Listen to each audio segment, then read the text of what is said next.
तौर पे यूक्रेन और रशिया की जंग 3.5 साल से जारी है। अमेरिका का फोकस उससे डाइवर्ट हो रहा है, चाइना पे अमेरिका फोकस करना चाह रहा है पूरी तौर पे।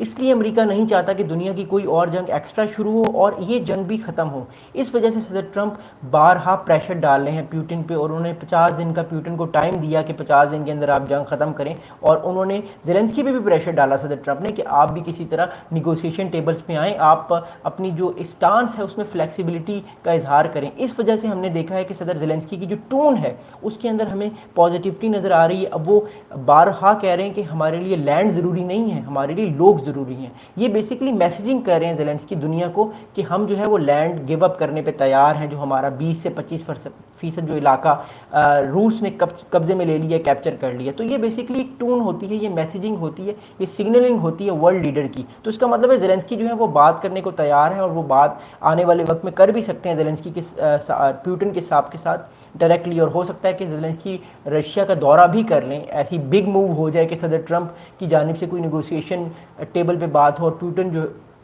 के साथ क्रेमलिन में मुलाकात कर लें ज़ेलेंस्की। तो कुछ भी हो सकता है, ये डिप्लोमेसी है, दुनिया में इस तरह की बड़ी बड़ी चीज़ें हुई हैं और आने वाले वक्त में भी हो सकती हैं।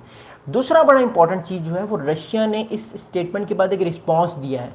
रशिया का रिस्पॉन्स भी बड़ा इंपॉर्टेंट है, क्योंकि हमने देखा है कि रशिया का रिस्पॉन्स पिछले कुछ दिनों से बड़ा सख्त आ रहा था, लेकिन अब रशिया का रिस्पॉन्स भी हमें बड़ा नॉर्मल आना शुरू हो गया है। अब रशिया ने जो रिस्पॉन्स दिया है वो बड़ा ज़रूरी है, क्योंकि यूक्रेन तो बात करना चाहता है, लेकिन क्या रशिया बात करना चाहता है ये हमें अब इस स्टेटमेंट में पता लगेगा। क्रेमलिन ये कह रहा है, क्रेमलिन के जो स्पोक्स पर्सन है डिमित्री पेस्कोव जो है ये प्यूटिन के बहुत करीब हैं। प्यूटिन जो भी बात करते हैं, जो भी सोचते हैं, वो दिमित्री पेस्कोव जो है वो दुनिया को बताते हैं कि प्यूटिन की या रशिया की क्या थिंकिंग है। वो ये कहते हैं कि he agrees with Zelensky remarks about needing more momentum for peace, a notable softening of Russian posture. यानी इसका मतलब ये है कि जो प्यूटिन है वो ये चाहते हैं कि वो भी अब ज़ेलेंस्की से बात करें और इस जंग को ख़त्म किया जाए, और जल्द से जल्द जो है वो दोनों ममालिक एक दूसरे के साथ पीस की तरफ आएँ और पीस की टॉक्स हों। क्योंकि देखिए, अगर पीस टॉक्स होंगी दोनों ममालिक में, वो दोनों ममालिक एक दूसरे को सुनेंगे, बात करेंगे, एक दूसरे के साथ अपने मामलात को शेयर करेंगे, तो उससे होगा ये कि दोनों ममालिक जो है वो एक तरह से ख़ुद के साथ बैठेंगे। जब वो एक दूसरे के साथ बैठेंगे तो ये होगा कि खित्ते में एक तरह से अमन आने के चांसेस ज़्यादा हैं, वो एक दूसरे को सुनेंगे। क्योंकि देखिए, आप जिससे इख्तलाफ करते हैं उसको सुनना भी बड़ा ज़रूरी है, उसका पॉइंट ऑफ व्यू जानना भी बड़ा ज़रूरी है, ताकि फिर आप उसके अगेंस्ट अपनी स्ट्रेटजी बना सकें आने वाले वक्त में। क्योंकि रशिया जो है वो इस जंग को टॉक्स किए बगैर अब नहीं रोकेगा। उसकी भी अब एक तरह से वो भी एक ग्रेट पावर है, वो भी अमेरिका को चैलेंज करना पूरी तरह से चाहता है, वो ज़ेलेंस्की साहब को चैलेंज करना चाहता है। तो जो रशिया है, रूस है, वो अपनी पूरी जान लगा देगा कि किसी तरह अगले 6 महीनों में वो जितना इलाका ले सकता है यूक्रेन से वो ले ले। क्योंकि रशिया को भी अंदाज़ा है कि अब अमेरिका की तरफ से प्रेशर तगड़ा आएगा और अमेरिका बहुत ज़्यादा सैंक्शंस रूस पे लगा सकता है, जिससे रूस की इकॉनमी बैठ जाएगी। तो अमेरिका के लिए भी बड़ा ज़रूरी है, रूस के लिए भी बड़ा ज़रूरी है इस चीज़ को समझना कि अगर उसने इस जंग को ख़त्म करना है तो इस जंग को ख़त्म करने के लिए एक बड़ी इंपॉर्टेंट चीज़ है, और वो इंपॉर्टेंट चीज़ ये है कि उसको किसी ना किसी तरीके से अपने आप को आगे बढ़ने से रोकना होगा और बात करनी होगी। तो ये दोनों चीज़ें बड़ी ज़रूरी हैं। अगला जो इंपॉर्टेंट स्टेटमेंट है वो ये है कि जो इससे पहले पीस टॉक्स हुई हैं, इससे पहले भी पीस टॉक्स हुई हैं, 2022 में पीस टॉक्स हुई हैं जब ये यूक्रेन रशिया की जंग शुरू हुई थी।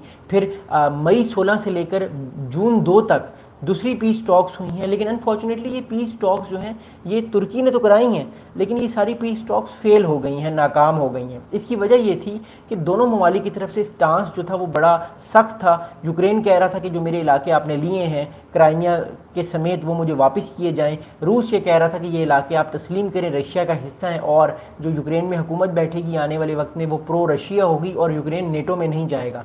तो दोनों की तरफ से जो स्टांस था वो बड़ा सख्त था। लेकिन अभी हमें नज़र आ रहा है कि दोनों ममालिक की तरफ से कहीं ना कहीं फ्लेक्सिबिलिटी है, और इस फ्लेक्सिबिलिटी को लेके हम देखेंगे आने वाले वक्त में जो पीस टॉक्स हैं, ये पीस टॉक्स जो हैं वो किस तरफ जाएंगी। अब मैं आप लोगों को थोड़ा सा एक इंपॉर्टेंट बैकग्राउंड बनाना चाहता हूँ कि जो रूस का जो बेसिकली 4 इंपॉर्टेंट ऑब्जेक्टिव्स हैं, मैंने ये हाल ही में आपको फिर बताता हूँ, कोरा पे एक आर्टिकल लिखा है जिसको तकरीबन 70,000 से ज़्यादा लोग जो हैं वो उस आर्टिकल को पढ़ चुके हैं।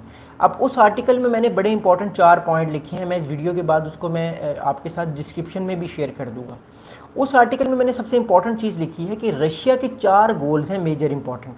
रशिया जब तक इन 4 गोल्स को यूक्रेन में अचीव नहीं करेगा वो इस जंग को ख़त्म नहीं करेगा। अब रशिया के 4 गोल्स हैं क्या? पहला गोल है रशिया का, वो चाहता है कि यूक्रेन जो है वो नेटो का